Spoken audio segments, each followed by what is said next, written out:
আছো এখানে কিছু নতুন শিক্ষার্থী আছো যারা এবার আরসিসি মাদ্রাসা ভর্তি হয়েছে, আর কিছু আছো যারা আগে থেকে এখানে পড়তেছো। এখানে তোমরা কেতাব বিভাগের এবং আলিম বিভাগের শিক্ষার্থীরা আছো। নূতন পুরাণ সবার জন্য এই নূতন বর্ষ আমরা অতিক্রম শুরু করছি জানুয়ারি মাস। যে কারণে শিক্ষাবর্ষ হিসাবে সবাই একটা নূতন বর্ষ শুরু হয়েছে। আমি সবাইকে আন্তরিক শুভেচ্ছা জানাই, মোবারকবাদ জানাই এবং সবার জন্য হৃদয় দিয়ে দোয়া করি আল্লাহ তাআলা সবাইকে কবুল করুন। প্রিয় শিক্ষার্থীরা, আরসিসি মাদ্রাসা আমি মনে করি বা বিশ্বাস করি আল্লাহ তাআলা কবুল করেছেন।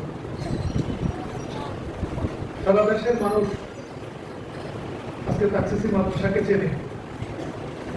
অভিভাবকরা এসে আরসিসি মাদ্রাসায় ভর্তি করতে চায় বেশি ছাত্রদেরকে, এবং সারা দেশে অনেক জায়গায় আরসিসি মাদ্রাসা, আরসিসি বিভাগ, অনেক মাদ্রাসা এই নামে খুলতেছে।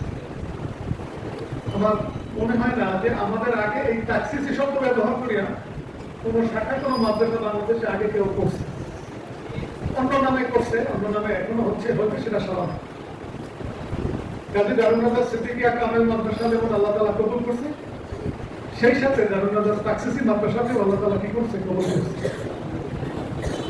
আমরা দারুন নাজাত আরসিসি মাদ্রাসাকে আমরা শাখা প্রতিষ্ঠান মনে করি না, এটা একটা স্বতন্ত্র আলাদা প্রতিষ্ঠান মনে করি। আলাদা প্রতিষ্ঠানের মর্যাদা ভাবি, এবং সেই ভাবনাটা শুধু নামে না, সেটা কর্মে, আচরণে, সেটা মেধা, মননে, আকীদা, বিশ্বাসে, এলেম, আমলে। এখন এই ভাবনাটা বাস্তবায়ন হবে তোমাদের দ্বারা। এই ভাবনাটা বাস্তবায়ন হবে তোমাদের আসাদে ইকরাম, আমাদের সহকর্মীদের ইখলাস, তাকওয়া, তাদের দক্ষতা, তাদের প্রচেষ্টার মাধ্যমে। যদি আসাদে ইকরামদের বা তোমাদের চেষ্টা নেয় কোনো ঘাটতি থাকে, তাহলে আমাদের ভাবনাটা বাস্তবায়ন হবে না। তোমরা খুব বড় অংশীদার আমাদের এই ভাবনা বাস্তবায়নের জন্য, আমাদের এই চিন্তা বাস্তবায়নের জন্য। মানুষকে ভালো কিছু গ্রহণ করতে হলে, ভালো কিছু অর্জন করতে হলে তাকে পরিশ্রম করতে হয়, তাকে কষ্ট করতে হয়। পৃথিবীতে আম্বিয়া ইকরাম আলাইহিস সালামের মতো শ্রেষ্ঠ মানুষ পৃথিবীতে আর কেউ নাই। সর্বোপরি রাসূলুল্লাহ সাল্লাল্লাহু আলাইহি ওয়াসাল্লামের মতো শ্রেষ্ঠ মানুষ রয়েছে পৃথিবীতে, কেউ আর আসে নাই। এবং রাসূলুল্লাহ সাল্লাল্লাহু আলাইহি ওয়াসাল্লামের সাহাবায়ে কেরামদের মতো নবীদের পরে শ্রেষ্ঠ মানুষ পৃথিবীতে আর আসে না, আর আসবে না। তারা নবী করিম সাল্লাল্লাহু আলাইহি ওয়াসাল্লামের সহবৎপ্রাপ্ত মানুষ। তারা তাদের জীবনে যে ত্যাগ, তাদের জীবনে যে শ্রম, তাদের জীবনে যে তাকওয়া, তাদের জীবনে যে কষ্ট সহ্য করা বা কষ্ট সহ্য করার মানসিকতা, এটা অন্যদের বেলায় কিন্তু ঘটে নাই। এবং পরবর্তী জমানায় আমরা যদি দেখি আউলিয়া ইকরাম, আমাদের হাদিসের ইমামগণ, মাযহাবের ইমামগণ, তরিকার মাশায়েখে আযমগণ, তারাও যে জগৎ চলা হয়েছে, তারাও যে আমাদের মধ্যে অমর হয়ে আছে, আজকে আছে, এর পিছনে কিন্তু তাদের ত্যাগ, তাদের তাকওয়া, তাদের ইখলাস, তাদের শ্রম, এটাই কিন্তু কাজ করেছে।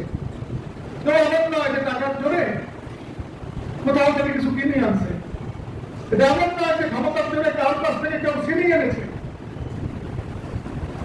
এটা কিন্তু আল্লাহ পাকের অনুগ্রহে, তাদের তাকওয়া, তাদের ইখলাস, তাদের চেষ্টা, এর মাধ্যমে তারা অর্জন করছে। কিন্তু তুমি বা আমি, আমরা যদি কিছু অর্জন করতে চাই, তাহলে আমাদেরকে ওই একই পথে চলতে হবে।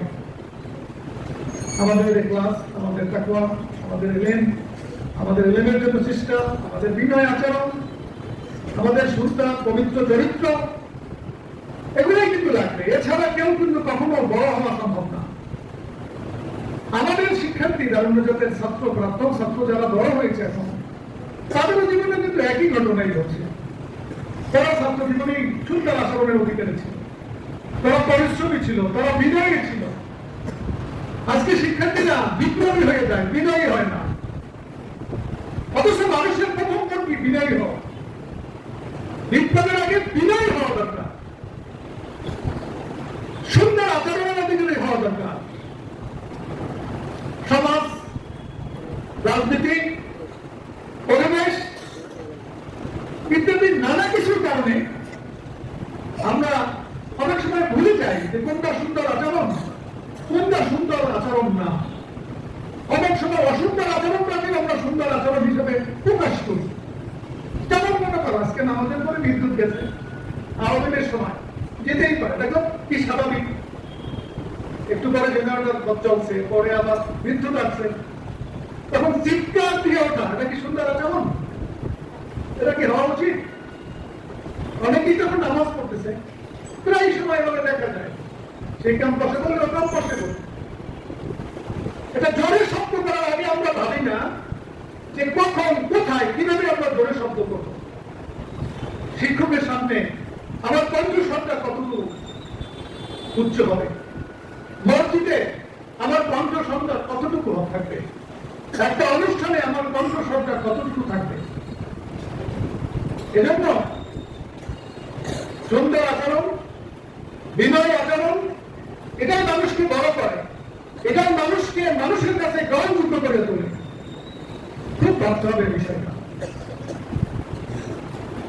তাকসিসির যে অ্যারেঞ্জমেন্ট, যে ব্যবস্থাপনা, সার্বক্ষণিক শিক্ষকদের তত্ত্বাবধান, শনিবার খোলা, রমজানের 15 রমজান পর্যন্ত খোলা, সম্পূর্ণ আবাসিক আলিয়া কেতাব বিভাগের প্রতিষ্ঠান। সেখানে যে যে পরিবেশ থেকে আসুক, যদি কার তাকদীর খারাপ থাকে, কিসমত খারাপ থাকে, তাহলে সে হয়তো এই সুন্দর আচরণ, সুন্দর দৃষ্টিভঙ্গি, যথাযথ এলেম আমল এর থেকে বঞ্চিত হওয়ার কথা, অন্যথায় হওয়ার কথা। তোমরা যখন নতুন ছাত্র এখানে ভর্তি হয়েছ, আবার কিছু ছাত্র তাকসিসি থেকে চলেও গেছে। এবার আমাদের মূল ক্যাম্পাসে একটা ধারণা, হ্যাঁ, কোন যৌক্তিক কারণে তাকসিসি থেকে এখানে আসা লাগতে পারে, কেউ আর্থিক কারণে, কেউ শারীরিক কারণে, কেউ বিজ্ঞান বিভাগ, কেউ কমার্স নেবে এই কারণে। কিন্তু এই শব্দটা উঠা চাই যে তাকসিসিতে পড়ে আসছে, এর আচরণ সুন্দর। আমাদের এখানে পুরান যারা ছিল তাদের চেয়ে এরা বিনয়ী, এরা নিয়মানুবর্তিতা, এরা শিক্ষকদের প্রতি ভক্তি, মাদ্রাসার নিয়ম শৃঙ্খলার প্রতি শ্রদ্ধাশীল, এই অবস্থা আসা দরকার। তাহলেই তাকসিসির সার্থকতা, তাহলেই তাকসিসির শিক্ষকদের এই যে গান ঝরানো পরিশ্রম, আপাতত তাদের নিরলস প্রচেষ্টা, ব্যবস্থাপনা, এগুলো সুফল মানুষ স্বীকৃতি দেবে। কাজে আমি এটা গৌরব পরিবেশ, নিজস্ব পরিবেশ। কাজে নতুন বছরে আমরা একটা পণ করি, আমরা একটা স্বভাব করি, আমরা শক্তিমান আল্লাহর কাছে সাহায্য চাই যে আমাদের আচরণ, আমাদের কর্ম, আমাদের চিন্তা, আমাদের হাসি, আমাদের কথা, আমাদের ক্লাস, আমাদের পরীক্ষা সবকিছু সুন্দর হবে, সবকিছু অন্যের কাছে আনন্দের হবে, তৃপ্তির হবে, অন্যের দোয়া পাওয়ার উপযোগী হিসেবে প্রকাশিত হবে। এই মনোভাব আমরা পোষণ করছি। আল্লাহ এই বুঝটা তোমাদেরকে দান করুক এবং আমাদেরকেও তোমাদেরকে এই বুঝটা বুঝানোর মতো শ্রম, যে চোখের পানি আমার কাছে ফেলানো দরকার, সেটা ফলানোর আল্লাহ তাআলা তৌফিক দান করুন। বাংলাদেশ ছাত্রদুল্লাহ নতুন কমিটি, ছাত্রদুল্লাহ এটা নতুন কিছু না, এটা ভিন্ন কিছু না। আমাদের যে লক্ষ্য, আমাদের যে উদ্দেশ্য, এই লক্ষ্য উদ্দেশ্য বাস্তবায়নের একটা সিস্টেম, আর কিছু না।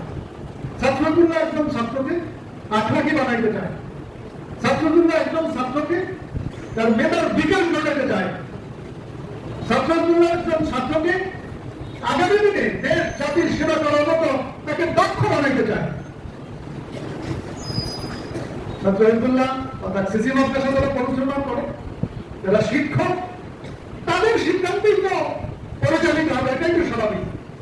সেখানে তোমার ভিন্ন মত পোষণ করা, তোমার অতিরিক্ত বুঝ বা ভুল বুঝ, অপব্যাখ্যা বা ভুল ব্যাখ্যা, এর কোন সুযোগ নেই। এটা মনের প্রাণে আমাদেরকে ধারণ করতে হবে, তাহলেই নতুন কমিটি আসাদের প্রাণের পরামর্শ যেভাবে সেভাবেই তোমরা চলতে চেষ্টা করবা। তোমরা সারা জীবন ট্যাক্সিসি মাদ্রাসায় থাকবা না, সারা জীবন তোমরা দারুণ মেধাতে থাকবো না। আমরা সারা জীবন শশীলা মাদ্রাসায় থাকি নাই, থাকছি মাত্র 10 বছর। দারুণ মেধাতে চাকরি করতেছি 35 বছর, বাঁচলে আরো কয়েক বছর, জীবন থাকলে আরো অনেক বছর। কিন্তু ওই 10 বছরের যে চিন্তা, 10 বছরের যে আখলাকের অনুভূতি, যে নৈতিকতার ভিত্তি বা এলেমের স্পিরিট আমরা নিয়ে আসছি, সেটা নিয়ে কিন্তু আমাদের জীবনের এই পথ চলা, আমাদের সম্মান, মানুষের ভালোবাসা, মানুষের দোয়া, এ পাওয়ার উপায় কিন্তু ওই 10 বছর। ঠিক তোমাদের মনে রাখতে হবে, তোমরা যে যা তুমি এখানে থাকো, এটাই তোমার জীবনের কিন্তু সম্মানের, মানুষের ভালোবাসা অর্জনে, সমাজ দেশ জাতির জন্য কিছু করার শক্তি সৃষ্টি করার উৎস কিন্তু তোমার এই সময়টা। সারা দেশের পরিবেশ তোমরা জানো, আমরা জানি। বিভিন্ন ফোরামে আমরা কথা শুনি, কথা বলি, শুনি যা বাস্তবতা ভিন্ন, এবং সবার মধ্যে একটা হতাশা। এই হতাশাকে আমরা দূর করতে চাই। সে দূর করতে হবে তোমাদের দ্বারা। ধর্মজাতীয় মানুষ আলাদা দৃষ্টিভঙ্গিতে দেখে, এর মধ্যে ট্যাক্সিসি মাদ্রাসাকে কি আলাদা দৃষ্টিতে দেখে। তোমার একটু ভুল আচরণ, একটু অবহেলা, শিক্ষক বা মাদ্রাসার নিয়মের প্রতি একটু অশ্রদ্ধা, মানুষের এই সুধারণাটা ভুল ধারণায় প্রমাণিত হতে পারে। তুমি সারা জীবনের জন্য ক্ষতিগ্রস্ত হয়ে যেতে পারো। কে চায় নিজের ক্ষতি? কেউ চায় না। যার ন্যূনতম বিবেক আছে, বোঝ আছে, সেও নিজের কল্যাণ চায়। আমরা আবারও বলি, ট্যাক্সিসি মাদ্রাসার এই ক্যাম্পাস, ট্যাক্সি মাদ্রাসার ব্যবস্থাপনা, ছাত্রগুলো কর্মপন্থা, কর্মসূচি, এগুলো তো তুমি সারা জীবন তুমি এই ক্যাম্পাসে আটকে থাকবে না। তোমাদের বের হবে এখান থেকে, বের হতেই হবে তোমাকে। কিন্তু এই বের হওয়ার আগে বাইরে চলতে তোমার যে শক্তিটা দরকার, তোমার হৃদয়ের যে পবিত্রতা দরকার, তোমার মেধার যে বিকাশটা দরকার, তোমার আচরণের যে সৌন্দর্যতা, বিনয় দরকার, মানুষের খোলা ভালোবাসা পাওয়ার মতো অন্যের হৃদয়ের সাথে সম্পৃক্ত হওয়ার যে কৌশল তোমার জানা দরকার, সেটা তোমাকে শিখে যেতে হবে এখান থেকে। সেই কোয়ালিটিটা তোমাকে অর্জন করতে হবে এখান থেকে। তাহলেই তোমার লাভ, তোমার পরিবারের লাভ, আমাদের সুনাম, এই জাতির সৌভাগ্য, তোমাদের সৌভাগ্য, আমাদের সৌভাগ্য। ছাত্র সংখ্যা 2000-এর কাছাকাছি। এটা আনন্দ কখন হবে? যদি এই 2000 মানুষ সুন্দর আচরণের অধিকারী হয়, এই 2000 শিক্ষার্থী সত্যিকারে আখলাকি আমলদার হয়, এই 2000 শিক্ষার্থী সত্যিকারে এলেম আমলদার হয়, তখনই এটা আনন্দের হবে। ছাত্রদের এখানে 12,000 আছে। ছাত্রের সংখ্যা বৃদ্ধির বিষয় না, ছাত্রের কোয়ালিটি, ছাত্রের আচরণ, ছাত্রের মেধা, ছাত্রের ফলাফল, ছাত্রের চারিত্রিক মাধুর্যতা, এটাই কিন্তু আমাদের আনন্দের কারণ। এ বিষয়টা মাথায় রাখতে হবে। আবার খুব মনে যায় যে ট্যাক্সিসিপ কখনো এটা ছাড়া কেউ পাবে না। যে ব্যবস্থাপনা ট্যাক্সিসিপ ক্লাস হবে বিকেলে, আবার অতিরিক্ত ক্লাস, আবাসিক তদারকি, কেন একটা ছেলে 1 বছর 2 বছর করার পরে এই ক্লাস পাইবে না, এটা আমি বুঝি না। তাহলে আমরা কি শিক্ষার্থীদেরকে বুঝাতে সক্ষম হয়েছি? আমাদের তদারকিতে কোনো গাফলতি আছে? বা শিক্ষার্থীদের মধ্যে এই ভালো ভালোভাবে ভালো আপনাকে যে স্পিরিটটা আসা দরকার, সেটা আমরা আসতে সক্ষম হই না। কোথাও না কোথাও একটা গ্যাপ আছে। অথবা আল্লাহ তাআলার কাছে হয়তো আমাদের এই যে মনের ব্যাকুলতা, এই যে মনের আবেগ, মনের ইচ্ছা, এটা আল্লাহ তাআলার কাছ থেকে হয়তো আমরা চাইয়ে আনতে পারি না। অথবা আমাদের গুনাহ, আমাদের লোভ, আমাদের হাসাদ হয়তো আল্লাহর রহমত থেকে আমাদেরকে বঞ্চিত করছে। এটা বুঝতে হবে, এটা ভাবতে হবে। গোলাপের এই শুভেচ্ছা খুব সাময়িক, আর তোমার চরিত্র যদি গোলাপের মতো হয়, সেই সৌন্দর্য, সেই গ্রহণযোগ্যতা হবে সারা জীবনে।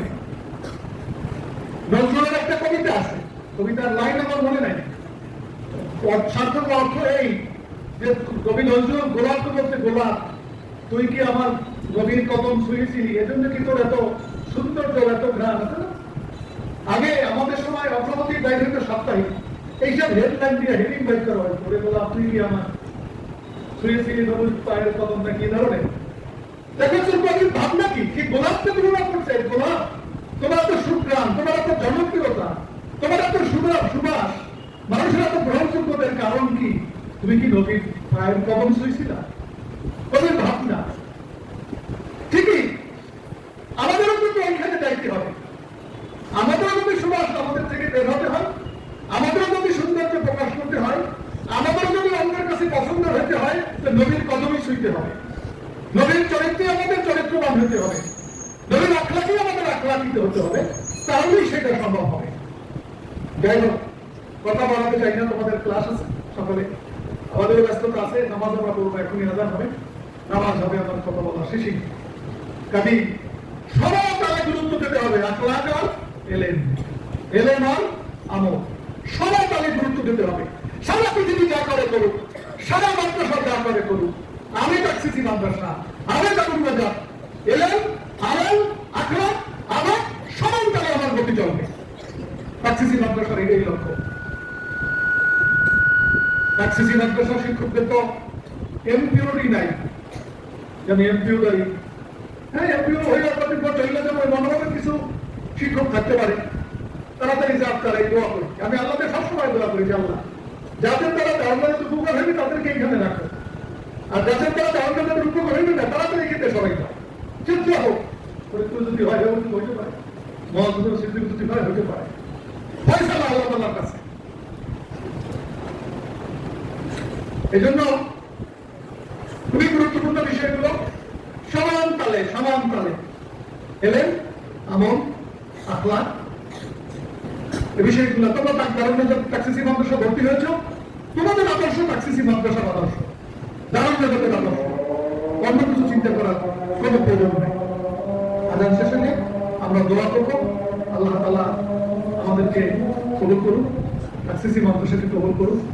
তোমরা সবসময় দোয়া করবা, আমরা তোমাদের জন্য দোয়া করি, এবং তোমরাও আমাদের জন্য দোয়া করবা এবং মাদ্রাসার জন্য দোয়া করবা।